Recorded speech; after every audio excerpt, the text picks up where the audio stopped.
Hello everyone, my name is Olivia Malenzi. I am the reference librarian here at the DAR Library. And today we are going to do our next installment of our Research Around the State series, and we are going to focus on Maryland.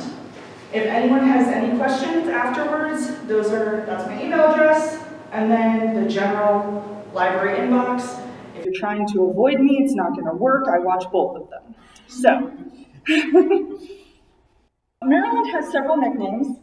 Our first nickname is the Old Line State. This is after the Old Continental Line because the Maryland 400 volunteered to stay behind during the Revolutionary War and guard the rear of the Continental Army so that it could escape from Brooklyn.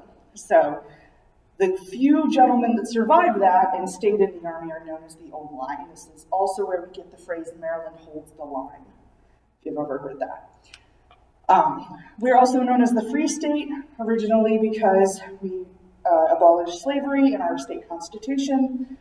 During Prohibition, this becomes about how we let people drink, because while we passed the Volstead Act, we refused to pass any state measures to enforce it. So technically, you couldn't drink in Maryland, but no one was ever going to come after you about it. So we were the Free State. And then we're known as America in miniature, because we have a little bit of everything going on. We, of course, have multiple mottos. This is something you should get used to in Maryland. We have multiple versions of everything. Our official motto is Fatimasi Parole Femine, which is strong deeds, gentle words. We are the only state whose motto is in Italian instead of Latin. We are also one of the very few states that have a two-sided seal. And of course, in classic Maryland fashion, this is the side we use, which is the back. We don't use the front. We could have a guy on a horse. We ignored that. Our current motto that's on all of our signs is Leave No One Behind, which was chosen by our current governor, Wes Moore. We have a lot of state symbols. Obviously, our state bird is the oriole. We have a state boat, which is the skipjack. Baltimore checker spot butterfly, black-eyed Susans, calico cat, Chesapeake Bay retriever. Our state team sport is lacrosse, which was added in the mid-2000s because everyone didn't think that our state sport of jousting was cool enough. Our state cake is the Smith Island cake. Our state reptile is the terrapin. And of course, the blue crab is our state crustacean.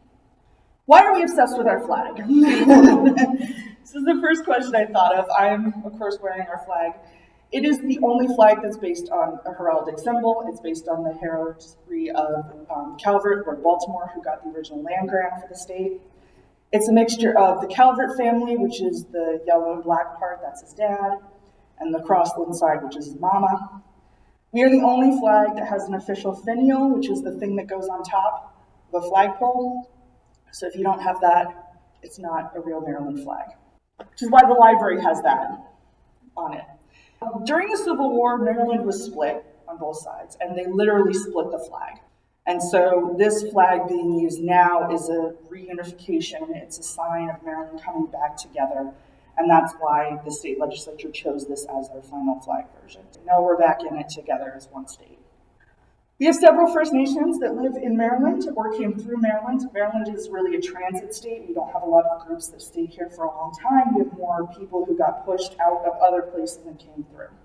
There are 3 state-recognized tribes. There are no federally recognized tribes. The state-recognized ones have an asterisk, but we have the Accohonic, the Assateague, the Choctaw, the Nauswawash, the Piscataway Conoy, the Piscataway, the Pocomoke, the Susquehannock, and the Youghiogheny River Band of Shawnee. And if you have any questions about them, I'm going to direct you to indigenousmaryland.info because that's got way more than I could cover right now. We got our charter for the colony in 1632 from the king. We asked for all of the land between Massachusetts and Virginia. Obviously, that did not work out for us, but we tried. And we named it Maryland after Mary's land for Queen Henrietta Maria. That goes over well if you ask a guy for land. 2 years later, the first ship arrived, the Ark and Dove, and St. Mary's City was founded. In 1695, Annapolis was founded. It will later serve as the U.S. capital, very briefly for a year, in 83 to 84. And then Baltimore was founded in 1729. We get going pretty early. We're bad at border disputes, y'all. As you can tell by us not getting everything from Massachusetts to Virginia. Starts real early in 1751. Over on the left, we fight with Delaware about how far down on the right side we get to go. We wanted up here to Lewis, and Delaware said, no, we want more. And frankly, the only reason the Transpeninsular line is where it is because Congress asked, do you want the rest of it all the way down? And Delaware's like, no, that's okay, it's fine. Mason-Dixon line, same kind of deal. We wanted up here, we wanted Philly basically, and all of Delaware. Pennsylvania wanted down to here, and that would have bifurcated the state. And again, Congress or Parliament asked Delaware, do you want the Eastern Shore, and Virginia, do you want the West? And they were like, nah, we're good. And so literally the only reason the Mason-Dixon line is where it is because the border is pushed up 1 degree above where the Chesapeake Bay goes, so that it's technically one contiguous state.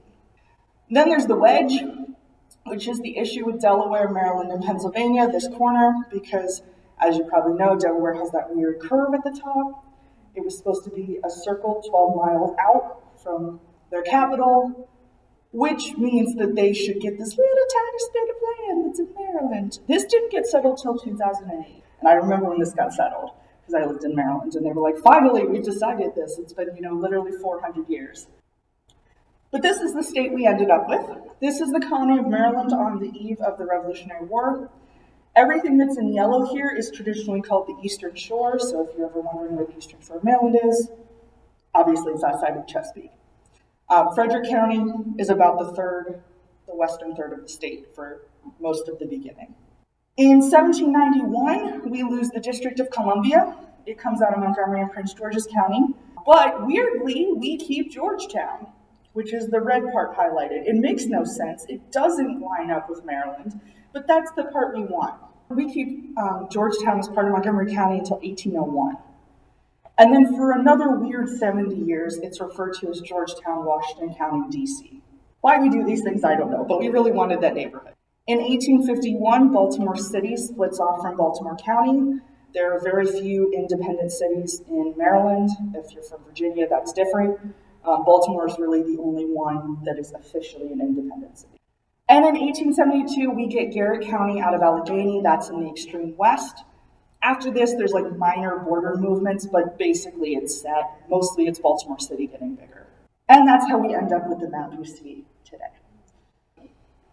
So if you're doing research in Maryland, your two most important questions you have to ask and answer are, do you know the region or county your person lives in? And do you know what religion they are? And if they're Christian, religious denomination is very important as well. Maryland is very complicated. There's a lot of ifs. There's a lot of conditional statements in Maryland research. So where you live in the state changes my answer on where you're looking for records or if they exist. What religion you are changes my answer. And Maryland is very variable and this changes a lot. So context, as I'm saying, is everything. Maryland is not a state you can skim. You have to read everything. You have to read all the front matter. You have to read all the descriptions. You have to go find the beginning of the list and make sure there's nothing weird at the beginning. You have to go find the end and make sure there's not qualifiers. You have to look for weird exceptions. Again, there are some states you can skim and assume you know what's going on. This is not one of them, unfortunately. Some weird Maryland vital record specifics. In 1875, Baltimore City starts doing their own thing. So the state is doing records for everyone else except Baltimore City. Weirdly, right around World War II, for some reason, they kind of give up on that for 6 years, 7 years, and give it to the state, and then they come back. Maryland is pretty notorious for being hard to get records out of. At the beginning of this year, Reclaim the Records got a huge data set out of the state archives, and they have it all right there on their website. So that's a really good place to go look. Birth records and only birth records are restricted for 100 years in the Division of Vital Records. So for instance, if my 93-year-old grandpa dies tomorrow, I can go get his death record, no problem, but I'm still not going to be able to go get his birth certificate for 7 years. And then in 1851, Maryland abolishes the county courts and replaces them with circuit courts. They're doing basically the same thing, but this changes the record set you're looking in. And a lot of people are like, well, what happened to the county courts? And I'm like, no, they're still a thing. It's just they changed their name. Except for Baltimore because they're fancy. So they had a superior court until 1982. Birth records in Maryland. Every 50-ish years, Maryland decides to change how they collect vital records, which is annoying. Earliest birth records are in 1640. Those are recorded by the churches. From about 1654 to the Revolutionary War, the Episcopal vestry clerks are required to record every single birth in the colony. It does not matter what religion the parents are. They're doing that because Episcopal is American for Anglican. So this is the state church in England. So they're functioning as an arm of the government and recording all the births. So this is good for you because it means that if your family's not Episcopal, you have 2 chances that the birth was recorded. In 1800, for some reason for 64 years, Maryland stops requiring any births to be recorded in the state. Fortunately, churches keep doing it because they have baptism records, so you're going to have to go look in churches. From the end of the Civil War to 1884, the counties are doing birth records. They're going to be either at the county level or some counties have given their records to the archives depending on their storage situations. In 1898, the state actually requires birth registration, but no one really does it. 1914 is really when you start getting high rates of compliance with birth records. And in 1973, the state takes over doing all birth records for all of Maryland. 1640 is also when we get the earliest marriage records. Up until the Revolutionary War, then, the clergy is required to post the banns and keep their marriage registers. And in the middle there, of course, the Episcopals have to record all marriages. So again, you get 2 chances that it'll be recorded. 1777, mid-war, the state mandates marriage licenses for African Americans. Before that, you could go to church and have it recorded, or you could just have basically a civil marriage and you're not going to write it down. But even if you're enslaved, starting in 1777, African Americans have to record their marriage. And those are going to go to county courts. From 1777 to 1864, county clerks only have to record marriage licenses. So they don't actually have to record if you got married, just that you came and applied. Now, there are some exceptions. Quakers don't have to do this. This has more to do with how Quakers do marriages than anything else. That's for another talk. If you publish the banns, so this is the intention to get married, for 3 weeks in the bride's home county, you don't have to apply for a marriage license. It's presumed that in that time, someone will come forward and complain if there's an issue. And again, marriage license doesn't mean you actually got married. So you can go find the license in the county court, then you also have to go find the actual marriage in the church to make sure it happened. 1865 to 1885, this is when county clerks actually have to start writing down the actual marriage date. 1886 to 1913, they also require marriage license applications. This is also the first time the state puts an age limit on marriage. I say the groom has to be at least 21, the bride has to be 16, without a parent's signature. Now, before then, it wasn't like they were letting 12-year-olds get married, but you kind of push it. This is going to change throughout that time period until present day. 1914, the state takes over all marriage records. They get in there early. This is the first thing they start taking care of all of. And there is a weird gap, because of course there is. For some reason, between just 1989 and 2004, the state of Maryland put the bride and groom's, or the couple's, social security numbers in both their application and their marriage license. Every single one of those records has to be individually requested from the state because they have to individually go in and redact the social security numbers. So those are 15-ish years that are probably never going to be digitized just because it's such low-hanging fruit and so few people are requesting them right now. But again, weird gap. If you're ever like, where can I find my marriage record? That's why. If someone eloped, people like to come to Maryland to elope. People like to come to Elkton in Cecil County. It is kind of the Vegas or the Gretna Green, the East Coast. A lot of people from DC also like to go get married in Howard County because you can hop across the border and there's not a lot of questions asked. This is Willie Mays, the baseball player. He married one of his wives, Marguerite Wendell, in Elkton on Valentine's Day in 1956. This is funny important because he's coming from New York, and he famously got arrested on the Jersey Turnpike for going 70 in 1956, and he had to pay like a $20 fine. And then this is them back at her mom's house after they got married. Marylanders to elope or get married quickly go to Manassas in Virginia, or West Alexander or Pittsburgh in Pennsylvania. So if you're ever looking in an Elkton marriage book and you're like, why is someone from New York here? This is why. Again, 1640, earliest death records. 1654 to 1694, burials are recorded by churches. Usually they put the death date on, not always.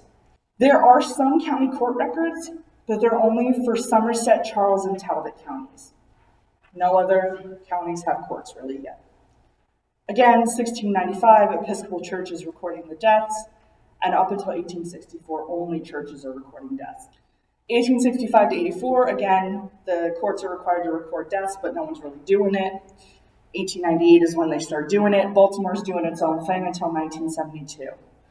1972 on, the state is keeping all the death records. If you're looking for an adoption in Maryland, after 1947, in June, every adoption is considered open, which means that anyone can go in and look at it, and they're either going to be at the county circuit court or the Maryland State Archives. Again, this has more to do with the storage situation in the county than anything else. Some counties have very small courthouses, so they've sent their stuff to the state.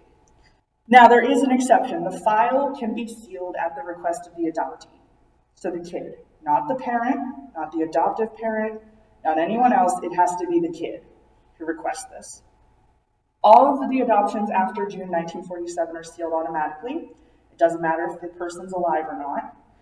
And so if you want to look in those, you're either going to need to get a court order to let you go look in it, or you're going to need to get a court-appointed intermediary, which is basically you hire someone to go look at it and then summarize the results to you. Either way, you're going to need to know the county they were adopted in, the city they were adopted in, and the date they were adopted. And all of this can be found in the equity indexes, which are online, which if you Google like Maryland equity indexes, it'll come right up. The state says that they reliably have adoptions from 1893 on.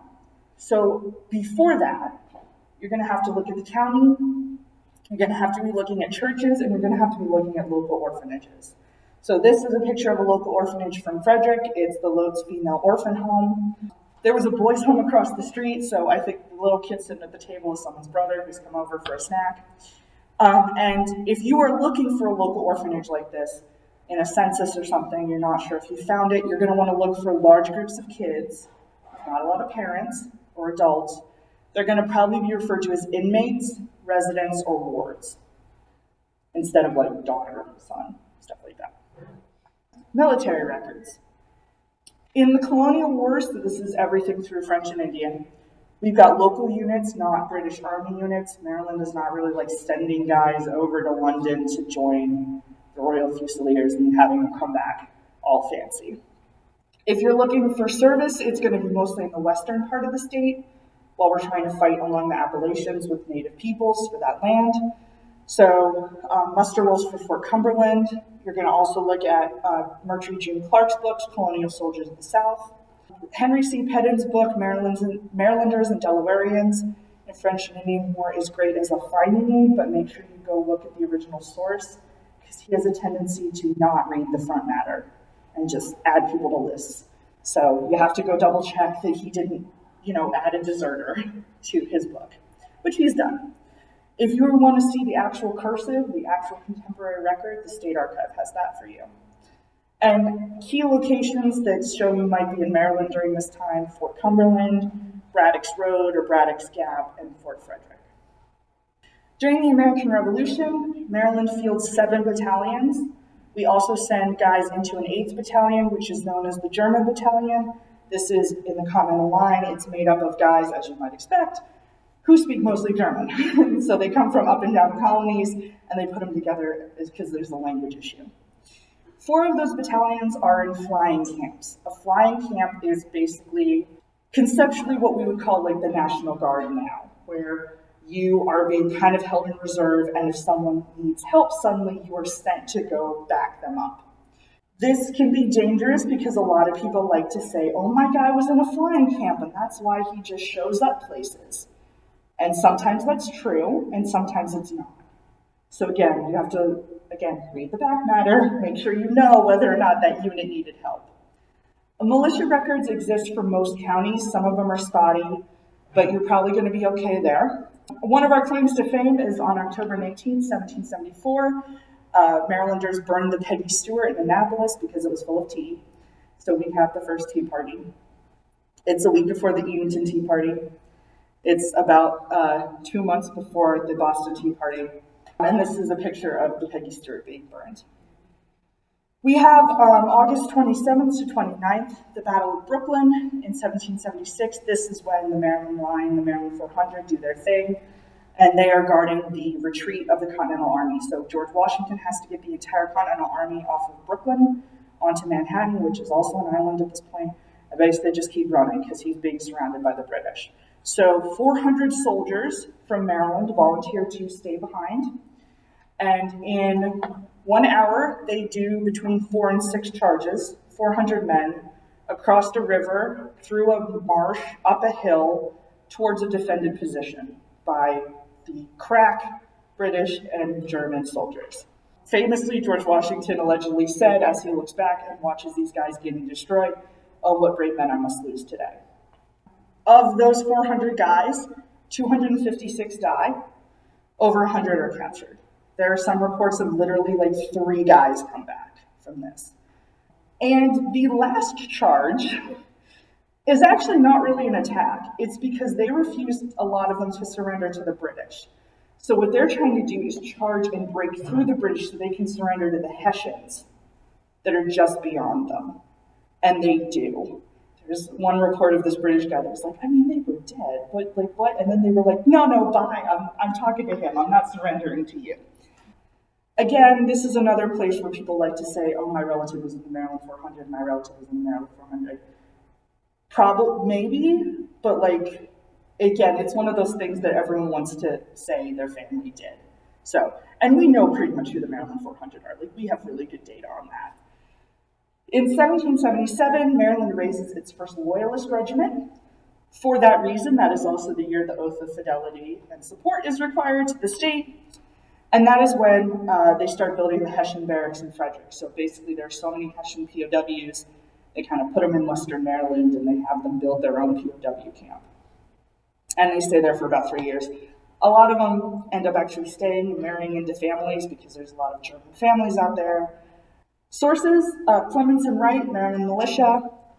Merchant June Clark's book on Loyalists is really important, especially Volume 2, that's where Maryland is. If you are also chasing Loyalists, the Orderly book. And then there are 2 series in the Archives of Maryland that you're going to need, the Red Books and the Blue Books. They overlap in time. They are called the Red Books and the Blue Books because that's the color of their covers. Did not bury the lead on you. The Red Books are more correspondence within the state. So it's things like recommendations to make someone an officer, petitions from local militias, military intelligence reports to the state, like more local stuff. The Blue Books are more things that are federal level, so like Maryland talking to Congress. So that's where you get stuff like, this is the property that was seized or destroyed by the British. This is people who want an exemption from military service. This is Maryland loans you money, we want it back, etc. And then if you're looking for anything on the Maryland 400, the State Archives has a whole website for that. Just go there. They have all of the muster rolls. They have, who they know died, who they know was captured, etc., etc., etc. You don't need to reinvent the wheel on that. A couple warnings for the Revolutionary War. Again, use anything by Henry Pedden, or Peden, some people say, as a finding aid, but make sure you go to the original source and double check, because he has a tendency to just put anyone who's on the list in the book. He doesn't check the front matter always. So he puts in people who are deserting, people who are in there because they're refusing to go on muster, things like that. He also puts in secondary sources that sometimes can be shady. Betty Carruthers came up with 9,000 men who took the oath of allegiance all throughout Maryland. This is great for residents. It will prove a guy was there at that time. But it's not great for service because, again, she includes men who are being put on the document because they're refusing to sign. She doesn't distinguish between the 2 categories. Also, Pedden cites Carruthers. So this is another reason why, again, he uses secondary sources. You can't skim on Maryland, you have to go find the original. And again, if you need residents, Betty Carruthers' book, gold. And then go find the guys in other service. All right, War of 1812 and the Mexican-American War. War of 1812 is understandably big in Maryland because We are the site of Fort McHenry, which is where the Star Spangled Banner was written, shown there. There's a lot of federal records, obviously. If you have guys serving in the federal army, you're going to want to look at federal pensions, things like that. Right now, I just checked, the 1812 pensions are up to Stockton last name, so they're stuck in the STs. The rest of the alphabet's coming. Some helpful books: William Marine, The British Invasion of Maryland, Maryland Militia War of 1812. Those are both good for like general history and also military records. You're also gonna, if you think you have a guy who was serving in any part of the Battle of Baltimore, which is like all the skirmishes as the British Navy comes up the Chesapeake, you're gonna want to check out Citizen Soldiers and North Point and Fort McHenry. Basically what happens is the Army in America realizes they do not have enough guys to hold off like 35 to 40 ships of British. And so they're like, hey, who is it going? Who wants to come help? And a bunch of guys run from around the area, you know, older gentlemen, teenagers, whatever. And they show up and they're known as the Citizen Soldiers because they're not really trying to win North Point. They're not trying to win a lot of these battles. They're trying to delay so that they can defend Baltimore better. Key places and events: Battle of Fort McHenry, Star Spangled Banner, obviously, Battle of Bladensburg. Now, I bring up the Mexican-American War, which is one that we don't often think of, because this was a purely voluntarily fought war. There was no draft for it. They didn't really have to. It was a bunch of guys that were like, yeah, let's go. But it's thought of as a lot of southern states. You have a lot of Texans that go to the Mexican War. You have a lot of Louisianians. Maryland is as far north as that goes. So you do have Marylanders that go down and fight in the Mexican War. And I bring this up because especially if you're looking for a guy who's missing from the 1890 census, this can be a stopgap if they went and fought. Civil War, we have guys on both sides. My favorite question when I worked in the Historical Society was people would say, oh, he served for Maryland. I said, cool, which side? And they'd be like, no, the first Maryland. I said, yeah, which one? There's two. So we fielded 39 regiments for the Union, and those records are all in the Archives of Maryland series. Part 1 is in volume 367. Part 2 is in volume 365. That checks out, right? Yeah. So basically what happened is they had multiple people working on multiple volumes at once. Whoever got done first, they assigned the next number 2. It just so happened that Part 2, which is the Navy, Marines, and Colored Troops, got done faster than Part 1, which is the Army, Cavalry, and Artillery, and then something else got done in the middle. It is what it is. Maryland is known for the battles of Antietam and Monocacy. This is in Western Maryland. We're also known for the Gettysburg Campaign. Basically, for 3 years in a row, we get trampled across. And then if you were looking for anyone on either side, I highly recommend the Park Service's Soldiers and Sailors database. Everyone they have, anyone they know about, they put in there on either side. As much information, and it's a network that is every single park in the country that has anything to do with the Civil War working on it. For the Confederate side, we field 4 regiments. We also have guys that go and serve down in Virginia and both of the Carolinas. Don't think that just because someone's from Western Maryland, they don't serve for the Confederate Army. There's plenty of guys who do from Western Maryland. Eastern Maryland is traditionally where you have larger plantations, but there's guys from across the state that go and serve. If you are looking for Confederate POWs, you're going to want to look on Find My Past. They have the most complete record set. One of the key locations in Maryland is Point Lookout. It is a little tiny spit of land all the way out in the Chesapeake Bay. It sucks. It still floods. I went to it and I was like, oh yeah, no, I know how everyone got malaria here. I also bring up Point Lookout because Point Lookout was a Union hospital. It was a contraband camp, which is where people who were enslaved are running to try and get free. And it was a Confederate POW camp. So if you have a relative that dies at Point Lookout, they could fall in any of those 3 categories. So again, you cannot skim on Maryland, you have to read the front matter. We also have Confederate dead buried in Maryland cemeteries, most of them in the West, from Antietam, Gettysburg, and Monocacy. Not a lot of cemeteries would take Confederate dead. A lot of them just wanted to chuck them in a mass grave. Frederick and Hagerstown are 2 towns that very specifically put individual graves for Confederate soldiers in that are identifiable. So, World War I and later, you're mostly going to be looking at federal records. This is just some highlights of things that happen in Maryland and are ongoing. In World War I, we did a lot of ordnance testing at Aberdeen Proving Ground. We did cavalry and army training at Fort George Meade. We briefly turned Fort McHenry into a hospital, because why not? World War II, we had several POW camps in Maryland, mostly for Germans, some Italians, a couple for like high-ranking family members of like ambassadors and stuff from DC, which that's a fun talk where you have to go arrest an ambassador's kid because they're a foreign national. We had an OSS training facility at Catoctin Mountain Park, so we were training spies there. That is now where Camp David is. We did amphibious warfare and landing training in Solomon Islands. That's what the picture is up there. So that's where they first practiced for D-Day. And they practiced unloading equipment, things like that. And then the Ritchie boys out of Camp Ritchie in Frederick, those are also spycraft gentlemen. There's about 11,000 graduates, but 3,000 of them are Jewish gentlemen from Europe, who were the ones who made it out in the 30s, and then they joined the army. And because they were fluent in German and Russian and Polish and all these other languages, and they knew the area, they were trained to interrogate people in the German army. And they are responsible for about 60% of the credible intelligence that was used in World War II. And ongoing in Maryland, we have the U.S. Naval Academy. We still have coastal artillery and army intelligence training at Fort Howard. That goes on through Vietnam. And we still do naval mine testing at Solomon Islands. So there's a lot of good stuff going on.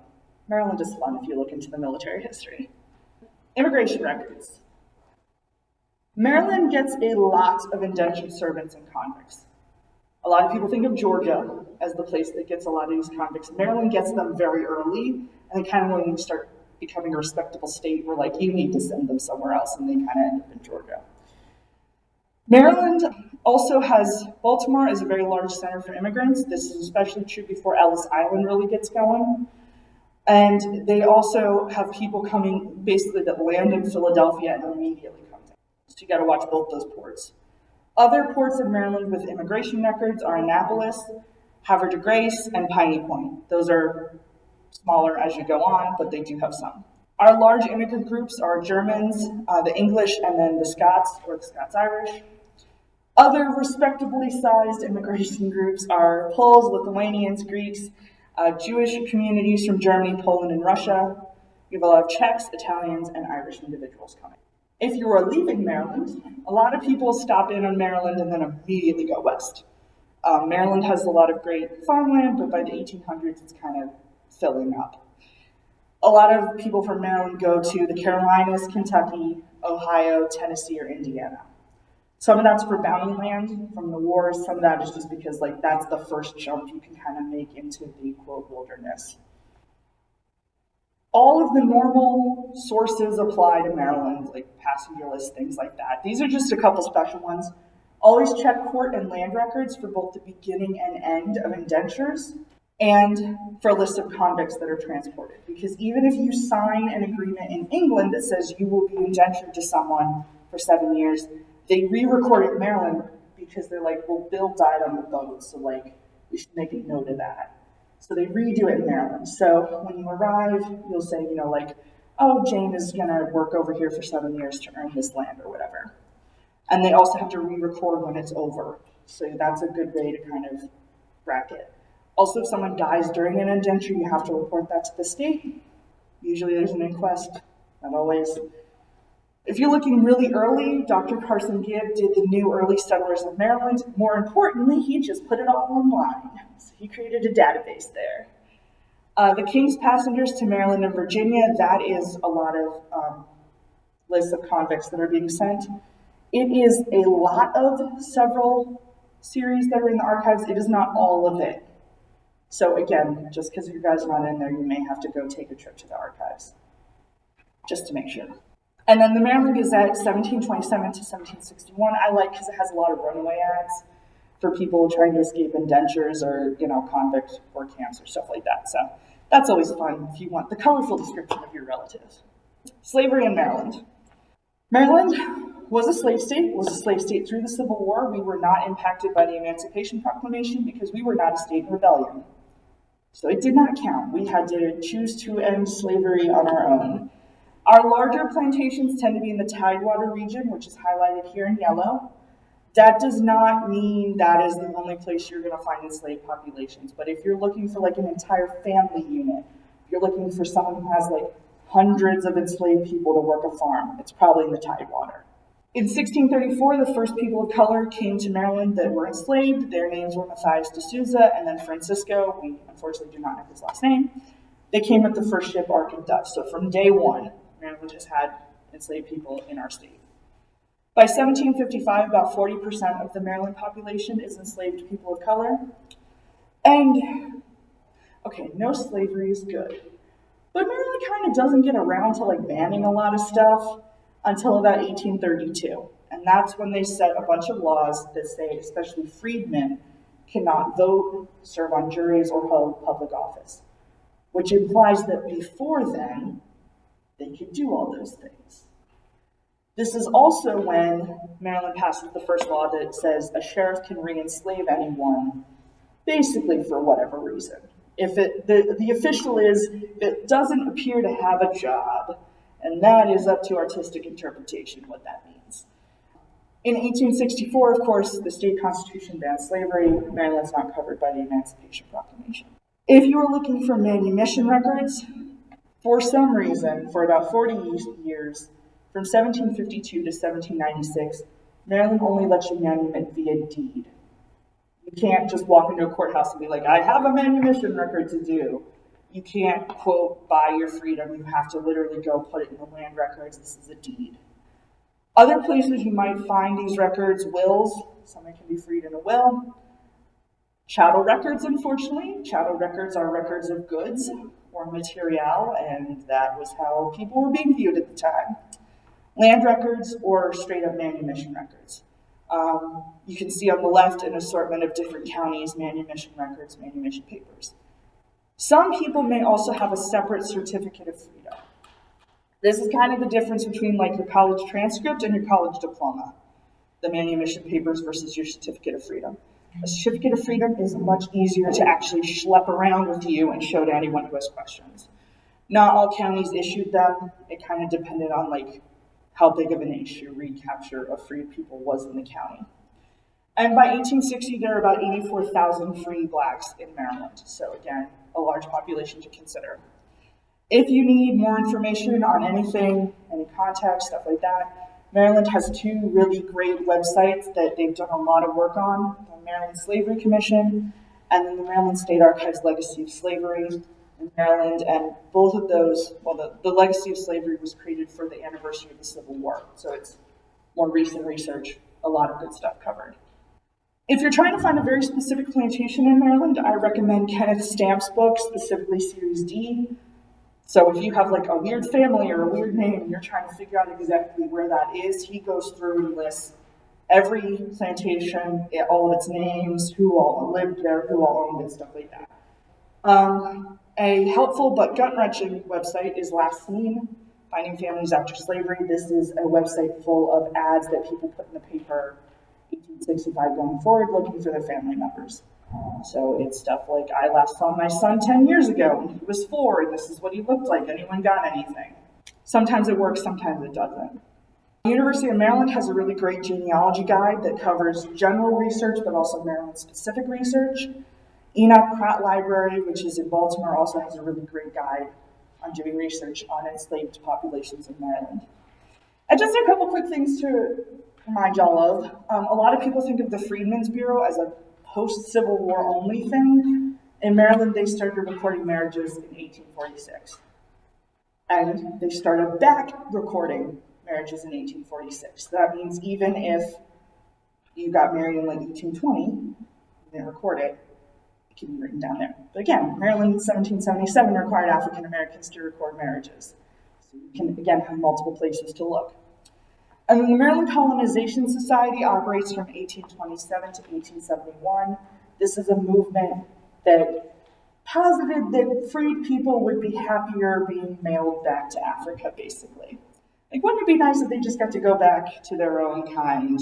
Insert sentences here of varying levels of niceness. Maryland's society was fairly successful. They did actually send a ship back to Liberia. It went meh. So if you're trying to find someone, and they just disappear. That might be an answer. Okay, land, property, and tax. There are two types of land in Maryland. There's proprietary land. That is any land that you purchase from a family that was given that land by the crown. So the king hands someone a piece of land, they can sell it to anyone else. That is proprietary land. This can either be done by cash sale or indenture, so either I can give you the money for it, or I can say I will work for you for 7 years, and at the end of it I get X amount of land. From 1633 to 1683, all of Maryland is owned by the Calvert family, so that really cuts down on who you have to look for selling land. It's one family. Again, naming your colony after your boss's wife helps. Military land is mostly given in Garrett and Allegheny counties, so like the really skinny part of Maryland, all the way in the west. The official wording in the law is westward of Fort Cumberland. And this is given for Revolutionary War service only. Basically, there are other wars where you can get bounty land. Maryland runs out of bounty land by the time this happens, so it's only Rev War service. And they really don't even have enough to cover all those guys. Wrong way. All right, if you're looking for proprietary land before 1783, you have a couple sources to go through. You're gonna look at the Scortis books, Early Settlers in Maryland. This is like early 1600s. Carson Gibb rides back in and writes a supplement to his own book, Early Settlers, and then Peter Coldham has a 5-volume set, Settlers in Maryland. Couple places to look. If you're looking for Maryland military land, Marion Meyer has westward of Fort Cumberland military lots. That's pretty obvious. And then John Scharf's History of Western Maryland is helpful, especially if you're trying to find someone who like sells their land to another dude, and that guy moves. So like Mary does her best to try and trace all those land sales, but John is more like, this is the dude who actually showed up. After 1783, no matter what kind of land you're trying to get, you're gonna go to marylandlandrec.net. You need a free account. It's like Family Search, you have to give them your email, that's fine. Read the help page first. This website is a lot. Do not start with anything fancy. The first thing my boss had me do at the County Historical Society was like look up my parents' house, because I knew the address, I knew where it was, I knew about how big the piece of land was, right? I had other things I could check it against. Again, this is every land record since 1783, so it's a lot. Some of these indexes that are listed cover periods that go wider than they say they do, especially earlier than they say they do. So if it's close, check it anyway. Records go up to the current week, so if you bought a piece of land in Maryland 2 days ago, it's in here already. If the record says it's an active book, it means it's at the county courthouse. If it is a retired book, it is closed and it is at the Maryland State Archives. Again, this mostly matters if you want to go see the original.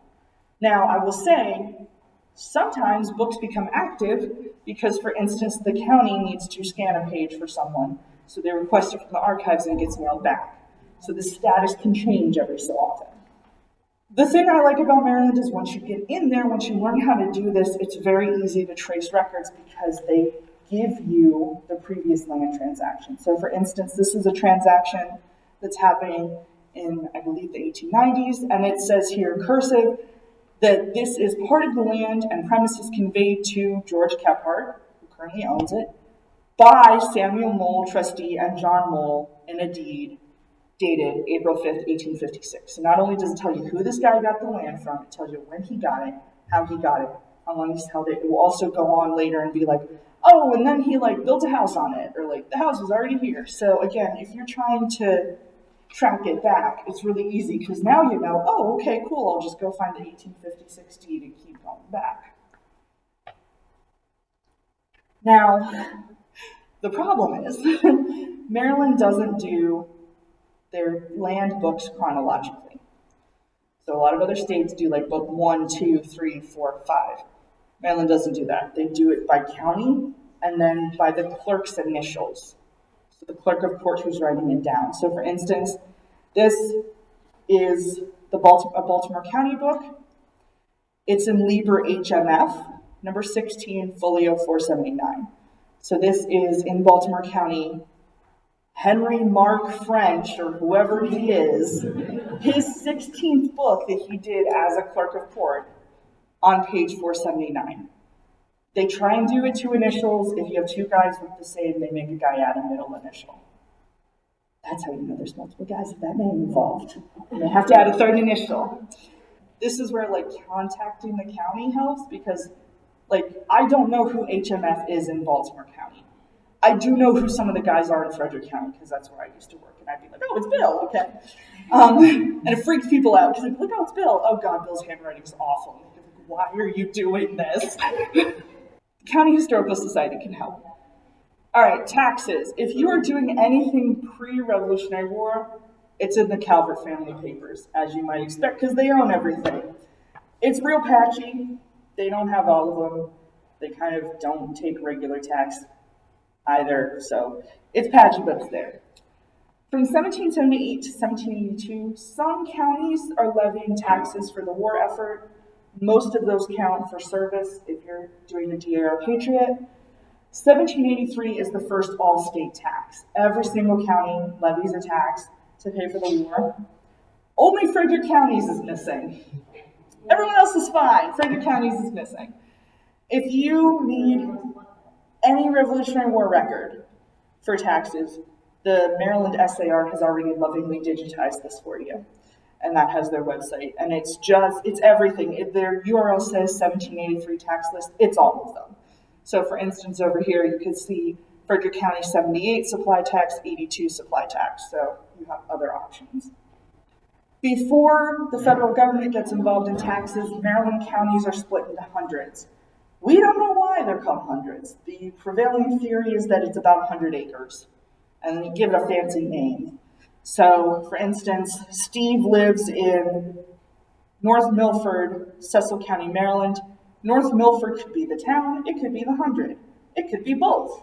Who's to say? So, usually you're going to want to try and find the map if you can. For some reason, from 1790 to 1805, when the federal government does taxes, they say DC is part of Maryland. They just slap that in there as if it's another county, so that's where that's hiding. And then from 1862 to 1866, when the IRS does taxes, they split Maryland into 5 arbitrary areas. They don't do it by county. All right, just other random stuff that's helpful. If you're looking for someone really early, Dr. Lois Green Clark did a lot of work with St. Mary's County. This is important because St. Mary's County sucks. A lot of record loss. If you are trying to join the Society of Ark and Dove, this is a genealogical society for first founders in Maryland. And then you have 3 options for general research: the Archives, the Genealogical Society, and then the Historical Society. 2 of them are in Baltimore, one's in Annapolis. Newspapers are your friend. We love newspapers. The State Archives has digitized a ton of them. The ones I like to look at for broad coverage: Baltimore Sun, the Maryland Gazette, which is out of Annapolis. If you're going western, the Daily Mail out of Hagerstown. If you're going east, the Star Democrat out of Easton. Mid-state, Frederick News Post. The Afro-American in Baltimore runs for a long time. And then Der Deutsche Correspondent, if you can read German, also very helpful, runs for a long time. All right, record losses. Maryland's a doozy. 1783 tax list, Frederick County is missing it. We've got losses in the 1790 and 1830 censuses. Early court records are gone from Anne Arundel, Calvert, Cecil, Charles, Talbot, and Washington. Some of those can be covered by other stuff, some can't. Early deeds are missing. Allegheny County is missing some early marriages. It's 1 or 2 books. Miscellaneous early records, and this because their books are kind of hodgepodgey in the beginning. Those 5 counties. Allegheny County is missing some naturalizations, which is unfortunate because they're handling a lot of stuff for the western part of the state early on. And as I said, St. Mary's County is generally in bad shape. They're the ones that get going the first. They've got some record loss. Some stuff got sent back to Britain. Some stuff is just, they lost a governor's body, literally. So the record loss is not surprising. They literally don't know where Leonard Calvert is buried. Let's give them a break. All right, my final Maryland suggestions. It might not be online. Look online, but accept the reality that you may have to go digging in a book. You're going to want to contact your local historical or genealogical society or the clerk of court, because I cannot tell you how many times someone would come in and be totally flummoxed, and I'd be like, oh, it's Bill. They'd be like, I hate you, stop it, why do you just know this? And I'd be like, oh, because I sit in this county all the time and I just know stuff. Newspapers are your friends. Maryland newspapers are very gossipy. It might be in a really weird place. And for that, I bring you to a microphone we have in this library, which is straight up called Frederick, Maryland Bills of Mortality, 1818 to 1891, kept in an old record account book. That's it. Just some dude had a book and he was like, Dave's dead, Mark's dead, Maddie's dead, and that was it because the state was not recording them. Okay, that counts. Again, context is everything. You cannot skim on Maryland. I don't say that just because I live here. You do have to read everything about it. And I always check these three sources because I cannot tell you how many times I'm like, let's just go see if it's in Brumbaugh, and it is. So Maryland Records, Colonial, Revolutionary County and Church by Gase Marcus Brumbaugh, again, because he just went and like transcribed a bunch of random little stuff that can save you. And then John Scharf's books on History of Maryland, which is 3 volumes, and then History of Western Maryland, which is 2 volumes. So, does anyone have any questions? That was a lot. You know where to find me. That's why my emails are there. Yes? You said that in the 17th century they recorded all births of everyone in the colony. Yes. Does that include people who were enslaved or of African descent? If they're going to church. So this, again, is going to get down to a little bit like, are you going to church every Sunday, you know? Some families are going to make the effort to try and include the births and baptisms of enslaved family members, some are not. And then, of course, after the Revolutionary War, the Episcopalians kind of just laying low because their clergy are seen as loyal to the king because he's the head of their church. So, for instance, in Frederick, they had to shut down a lot of the Episcopalian clergy actually get recalled during the Revolutionary War because the church is afraid they're going to get killed. Maryland keeps threatening to tar and feather priests. Frederick actually closes their church for about 6 years, the Episcopalian church, because we kind of got it, almost got it. And that is Francis Getke's great shame, is that he is Episcopalian, but since he was born during the Revolution, he's baptized Lutheran. Because his dad had to go down the street and find anyone to baptize his kid. So, anyway, then he moved to Baltimore. I don't know why he left us, but anyone else? Yo. Sorry, I live in Frederick. Yeah. I know home. Yeah. So the Monocacy graves for the Confederates, is that not Mount Olivet? Mount Olivet and also over in Middletown. Okay, so I was trying to think of it. Yeah, so they're in Mount Olivet Cemetery. There were some that were downtown that now are gone. Yeah. There were some up in Middletown in Rose Cemetery. Okay. Not Rose Cemetery, yeah. But it's because, I mean, so Frederick became a hospital town for most of the war after Antietam. And so they just had so many bodies. At a certain point, you might as well just make a tombstone too. You're already in it. So, yeah. All right, that's it. Okay, you know where to find me. Okay, thank you for coming.